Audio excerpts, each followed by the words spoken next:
सूचना केवल हमारे विचार हैं, वित्तीय सलाह नहीं। निर्णय लेने से पहले खुद शोध करें। किसी भी लाभ या हानि के लिए हम उत्तरदायी नहीं हैं। आज हम देख रहे हैं टीडी पावर सिस्टम्स लिमिटेड के 2024-25 Q4 की standalone financial performance. Starting with the sales, पिछले क्वार्टर से सेल्स में 17% का इंक्रीज हुआ है, मगर कंपनी ने पिछले साल के मुकाबले 40.5% का सेल्स इंक्रीज रिपोर्ट किया। Expenses 18% quarter on quarter increase हो गए हैं, जो साल भर के 42% के राइज के साथ अलाइन करता है। क्वार्टरली सेल्स के कंपैरिजन में एक्सपेंसेस इंक्रीज होना दिखाता है कंपनी ने एक्सपेंसेस मैनेज करने के लिए स्ट्रगल किया। कंपनी ने पूरी साल के दौरान चैलेंजेस का सामना किया। ऑपरेटिंग प्रॉफिट, जो पिछले साल के कंपैरिजन में 34% अप हुआ है, quarter on quarter around 14.5% increase हुआ है। Operating profit margin OPM annual basis पे -1% से डिक्रीज हुआ है और पिछले क्वार्टर के कंपैरिजन में -0.5% से डिक्रीज हुआ है। एक्सेप्शनल आइटम्स को ऐड करके अदर इनकम पिछले क्वार्टर के कंपैरिजन में 80% बढ़ गई, बावजूद इसकी ईयरली डिक्लाइन -12.5% हुई है। इंटरेस्ट एक्सपेंसेस पिछले क्वार्टर से 35% अप हुआ, लेकिन ईयर ओवर ईयर इंक्रीज लगभग 1.5 गुना हुआ है। डिप्रिशिएशन कॉस्ट में 8% का क्लाइम देखने को मिला और ईयरली बेसिस पे -1% का डिक्रीज देखा गया। प्रॉफिट बिफोर टैक्स एनुअली 29.5% बढ़ा, लेकिन प्रोसीडिंग क्वार्टर से 20% बढ़ा है। इस साल कंपनी ने 25.5% टैक्स पे किया और क्वार्टरली कंपनी ने 27.5% टैक्स पे किया है। नेट प्रॉफिट ने ईयर ऑन ईयर 26% का इंक्रीज दिखाया, लेकिन लास्ट क्वार्टर से 18% का इंक्रीज हुआ है। इस क्वार्टर में कंपनी का परफॉर्मेंस ठीक रहा, ऑपरेशनल एफिशिएंसी में कुछ सुधार हुआ है। वहीं अगर एनुअल एनालिसिस की बात करें तो इस साल कंपनी का परफॉर्मेंस अच्छा रहा। अर्निंग्स पर शेयर EPS में साल भर में 0.5% का इंक्रीज देखा गया, लेकिन क्वार्टरली में 18.5% की बढ़ोतरी भी नजर आई। इस क्वार्टर में कंपनी का EPS ठीक रहा, ऑपरेशनल एफिशिएंसी में कुछ सुधार हुआ। टीडी पावर सिस्टम्स लिमिटेड के फाइनेंशियल स्नैपशॉट को रिव्यू करते हुए कुछ मुख्य ट्रेंड्स सामने आए हैं जो कंपनी की परफॉर्मेंस पे रोशनी डालते हैं। मार्च 2022 से मार्च 2025 तक टीडी पावर सिस्टम्स लिमिटेड की फाइनेंशियल जर्नी में सबसे पहले बात करते हैं सेल्स की। इस साल सेल्स में 28.5% की वृद्धि हुई है और पिछले 4 सालों में 76% की वृद्धि हुई है, जो एक निरंतर अपवर्ड ट्रेंड को दर्शाता है। पिछले 3 साल से सेल्स लगातार बढ़ती जा रही है, जो मार्केट एक्सपेंशन और कंज्यूमर डिमांड में वृद्धि को दर्शाता है। अब बात करते हैं एक्सपेंसेस की।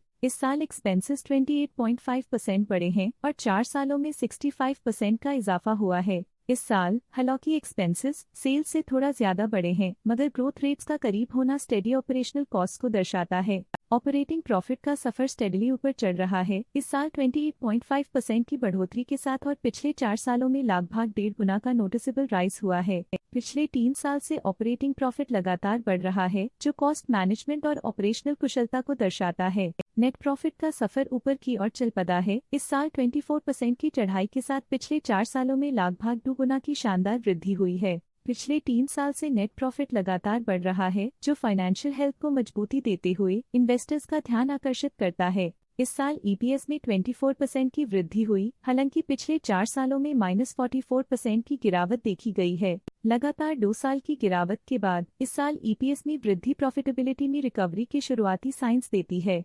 चलिए अब बात करते हैं शेयर होल्डिंग पैटर्न की। टीडी पावर सिस्टम्स की शेयर होल्डिंग रिपोर्ट्स कुछ इस प्रकार की हैं, जो अननोन 2025 के तक चलता है। ये रिपोर्ट कंपनी के शेयर्स की डिटेल्ड जानकारी देता है, जिसमें promoters, promoter groups, foreign investors, public investors और सरकारी एंटिटीज शामिल हैं। प्रमोटर्स शेयर होल्डिंग 2024 के दिसंबर में 34.27% से 2025 के में 33.22% तक डिक्रीज हो गया।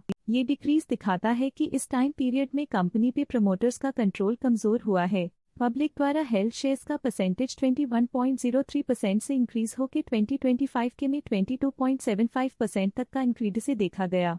ये चेंजेस स्टेट है कि पब्लिक की इन्वेस्टमेंट कंपनी में क्वार्टर टू क्वार्टर इंक्रीज हुई है। जब कंपनी के शेयर्स का अधिकतम हिस्सा प्रमोटर्स, FII, DII या गवर्नमेंट के पास होता है, तब ये माना जाता है कि कंपनी मजबूत हाथों में है, जो स्थिरता और मजबूत समर्थन को दर्शाता है और इस मार्केट की स्थिरता बनी रहती है। डोमेस्टिक इंस्टीट्यूशनल इन्वेस्टर के शेयर होल्डिंग में थोड़ा डिक्रीज आया 2024 के दिसंबर से 2025 के में, जो दिखाता है कि डोमेस्टिक इंस्टीट्यूशंस ने अपने स्टेक को -1.99 से डिक्रीज किया है। FII, फॉरेन इंस्टीट्यूशनल इन्वेस्टर्स ने अपना शेयर होल्डिंग दिसंबर 2024 में 17.8% से 2025 में 19.12% तक इंक्रीज किया। ये बताता है कि फॉरेन इंस्टीट्यूशंस ने कंपनी में अपना इंटरेस्ट 1.32% तक इंक्रीज किया है।